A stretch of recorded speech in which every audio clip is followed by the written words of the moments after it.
প্রিয় দর্শক আসসালামু আলাইকুম। আজকে আপনাদের সামনে আবার নতুন একটা ভিডিও নিয়ে হাজির হয়েছি। আর আমার আজকের ভিডিও বা আজকের রেসিপিটা হচ্ছে হাঁস রান্নার সেরা রেসিপি। আপনারা যে যতভাবে হাঁস রান্না করে খেয়েছেন কিনা এর চেয়ে সহজ মনে হয় না কোনো হাঁস রান্নার রেসিপি আপনারা বাসায় করেছেন।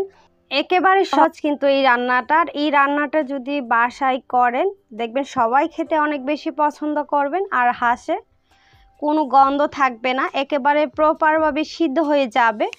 আর এটা যদি এইভাবে রান্না করেন দেখবেন যে হাঁসের মাংস অন্যভাবে রান্না করা ভুলে যাবেন। চলুন তাহলে দেখি রান্নাটা কিভাবে খুব সহজে করা হবে। আমি কিন্তু এইখানে হচ্ছে চিনি হাঁস দিয়ে হাঁস রান্নাটা ভুনা করেছিলাম, খেতে দুর্দান্ত মজার ছিল। প্রথমে চুলায় একটা পাতিল বসিয়ে দিয়েছি, আর পাতিলটা যখন গরম হয়ে আসবে তখন এখানে দিয়ে দিচ্ছে হচ্ছে সরিষার তেল। আর সরিষার তেল দিয়ে হাঁস রান্না করলে খেতে কিন্তু ভীষণ মজার হয়, একেবারে অন্যরকম একটা টেস্ট হয়। আর তারপর এখানে দিয়ে দিচ্ছে হচ্ছে তেজপাতা, এলাচ, দারুচিনি। এখানে আমি দিয়ে দিচ্ছি হচ্ছে 2টা শুকনো মরিচ, আর এই মরিচটা দিলে খুব সুন্দর একটা ফ্লেভার হয়। তারপর আমি এখন এই গরম মশলাটাকে কয়েক সেকেন্ডের মতো ভেজে নেব। কয়েক সেকেন্ডের মতো ভাজার পর দেখবেন খুব সুন্দর একটা ফ্লেভার বের হয়েছে। তারপর এখানে আমরা দিয়ে দিব হচ্ছে পেঁয়াজ কুচি। আমি কিন্তু এখানে 1 কাপ পেঁয়াজ কুচি দিয়েছি, আর হাঁসে কিন্তু একটু পেঁয়াজ বেশি লাগে, তার জন্য এখানে আমি 1 কাপ দিয়েছি হচ্ছে পেঁয়াজ কুচি। পেঁয়াজটাকে এখন কিছুক্ষণ ভেজে নেব। এই যে দেখেন পেঁয়াজটা কিন্তু ভাজা হয়ে গিয়েছে, নরম হয়ে গিয়েছে, তার মানে আমাদের পেঁয়াজটা ভাজাও হয়ে গিয়েছে। তারপর এখানে দিয়ে দিচ্ছে হচ্ছে 1 চা চামচ আদা বাটা, আর 1 চা চামচ দিয়ে দিচ্ছে হচ্ছে রসুন বাটা। আদা রসুনটা দেওয়ার পর এখন আমি এইগুলাকে ভেজে নেব যতক্ষণ না পর্যন্ত এর থেকে কাঁচা গন্ধটা চলে যায়। আমি আদা আর হচ্ছে রসুনটাকে 2 মিনিটের মতো ভেজে নিয়েছি, আর এখন কিন্তু এর কাঁচা গন্ধটাও চলে গিয়েছে। তারপর এখানে আমরা দিয়ে দিচ্ছি হচ্ছে পানি, যেন মশলাটা পুড়ে না যায়। পানিটা দেওয়ার পর আবারও ভালোভাবে মিশিয়ে নিচ্ছি।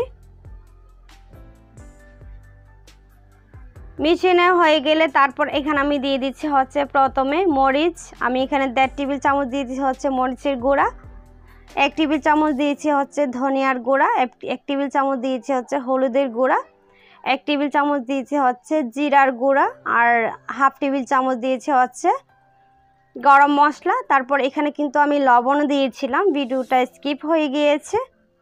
দেওয়ার পর এখন সব মশলাগুলোকে একসাথে ভালোভাবে মিশিয়ে নিব। মিশিয়ে নেওয়ার পর কিন্তু আমি ঢাকনা দিয়ে ঢেকে মশলাটাকে খুব ভালোভাবে কষিয়ে নিতে হবে। আমি কিন্তু আরেকবার পানি দিয়ে তারপর মশলাটা ভালোভাবে কষিয়ে নিয়েছিলাম। আমি প্রায় 10 থেকে 12 মিনিটের মতো মশলাটাকে ভালোভাবে কষিয়ে নিয়েছি। হাঁসের মাংসের ক্ষেত্রে মশলা যত ভালোভাবে কষানো যায় এর খাবারের টেস্ট তত বেশি ভালো আসে। প্রায় 12 থেকে 13 মিনিটের মতো মাংসর মশলাটাকে আমি ভালোভাবে কষিয়ে নিয়েছি। তেলটা যখন উপরে ভেসে উঠবে, একেবারে লাল লাল হয়ে যাবে, তখন কিন্তু বুঝবো যে মশলাটা খুব ভালোভাবে কষানো হয়ে গিয়েছে। তারপর নেড়েছেড়ে মিশিয়ে নিয়েছি। মিশিয়ে নিয়ে তারপর এখানে আমরা দিয়ে দিব হাঁস। আমি এখানে কিন্তু চীনা হাঁস নিয়েছি, আপনারা চাইলে যে কোনো হাঁস দিয়ে কিন্তু এই রান্নাটা করতে পারেন। আমি এখানে কিন্তু 1.5 কেজির উপরে চীনা হাঁস দিয়েছি। হাঁসটা দেওয়ার পর এখন মশলার সাথে হাঁসটাকে খুব ভালোভাবে মিশিয়ে নিতে হবে একটু টাইম নিয়ে। মিশানো হয়ে গিয়েছে, এখন আমি ঢাকনা দিয়ে ঢেকে প্রথমে মাংসটাকে সিদ্ধ করে নিব বা কষিয়ে নিব প্রায় 8 থেকে 10 মিনিটের মতো। 8 থেকে 10 মিনিট পর আমি ঢাকনাটাকে উঠিয়ে নিব। এই যে দেখেন 8 থেকে 10 মিনিট পর আমি ঢাকনাটাকে উঠিয়ে নিচ্ছি। মাংস থেকে কিন্তু অনেকটাই পানি বের হয়েছিল, সেই পানি দিয়ে কিন্তু মাংসটা অনেকটাই কষানো হয়ে গিয়েছে, প্রায় 40% মতো কিন্তু মাংস সিদ্ধ হয়ে গিয়েছে। নেড়েচেড়ে আবারও ভালোভাবে মিশিয়ে নিয়েছি। মিশিয়ে নিয়ে এখানে আমি আবারও 1/2 কাপের মতো পানি দিয়েছি। পানিটা দেওয়ার পর আবার কিন্তু আমি হাঁসটাকে কষিয়ে নিব, কারণ একটু হাঁসটাকে ভালোভাবে কষিয়ে নিলে খেতে কিন্তু ভীষণ মজার হয়। এই জন্য কিন্তু আমি পানিটা দেওয়ার পর আবারও আমি হাঁসটাকে কষিয়ে নিব আরও 7 থেকে 8 মিনিটের মতো। আমি আবারও বলছি, হাঁসের মাংস খুব ভালোভাবে কষিয়ে নিয়ে রান্না করলে রান্নাটা খেতে ভীষণ মজার হয়। আরও 7 থেকে 8 মিনিটের মতো এটাকে আমি কষিয়ে নিয়েছি। তারপর আমি ঢাকনাটাকে উঠিয়ে নেড়ে ছেড়ে দেব। এই পর্যায়ে কিন্তু হাঁসের মাংসের মধ্যে কোনো পানি নেই, শুধুমাত্র মশলার তেলটাই রয়ে গিয়েছে। আর এই পর্যায়ে খুব ভালোভাবে কিন্তু কষানো হয়ে গিয়েছে। তারপর এখানে আমরা দিয়ে দিচ্ছি হচ্ছে পানি, আর অবশ্যই হাঁসে কিন্তু গরম পানি দিবেন। গরম পানি দিয়ে রান্না করলে কিন্তু খেতে আরও বেশি মজার হয়। এখানে কিন্তু ঠান্ডা পানি দেওয়া যাবে না, গরম পানি দিয়ে দিয়েছে হচ্ছে 1.5 কাপেরও বেশি, কারণ আমরা হাঁসটা কিন্তু ভুনা করব, যেহেতু আমরা ঝোল রাখবো না। হাঁসের মাংস কিন্তু সিদ্ধ হয়ে গিয়েছে, তাই এখানে আমি 1.5 কাপ পানি দিয়েছি। ঢাকনা দিয়ে ঢেকে এটাকে রান্না করব প্রায় 8 থেকে 9 মিনিটের মতো। 8 থেকে 9 মিনিট পর আমি ঢাকনাটাকে উঠিয়ে তারপর নেড়ে দিব। এই পর্যায়ে কিন্তু ঝোলটা অনেকটাই কমে গিয়েছে, আর চুলা আঁচটা কিন্তু মিডিয়ামের মতো রেখে রান্না করেছিলাম। তারপর এখানে আমরা দিয়ে দিব হচ্ছে কয়েকটা কাঁচামরিচ।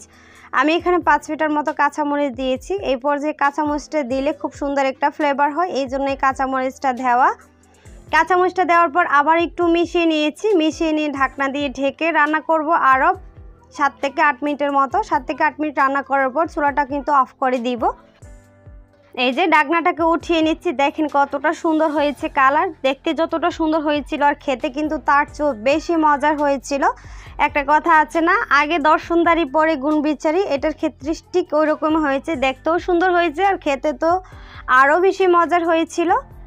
আশা করছি এরকমভাবে যদি এই অল্প মশলাই বা ঘরোয়া মশলা যদি আপনারা হাঁস ভুনা করেন বা হাঁস রান্না করেন, খেতে এত বেশি মজার হবে। এটা কিন্তু দুর্দান্ত মজার ছিল। আর অল্প মশলায় যদি এত মজার হাঁস রান্না করা যায়, তাহলে কিন্তু কষ্ট করে বেশি মশলা দিয়ে হাঁস রান্না করার কোনো দরকার নেই। আশা করছি এই রেসিপি যদি বাসায় ফলো করে রান্না করেন, তাহলে সবাই দেখবেন আপনার প্রশংসায় পঞ্চমুখ হবে। সবাই ভালো থাকবেন, সুস্থ থাকবেন। এই ভিডিওগুলো দেখার জন্য চ্যানেলটাকে সাবস্ক্রাইব করুন।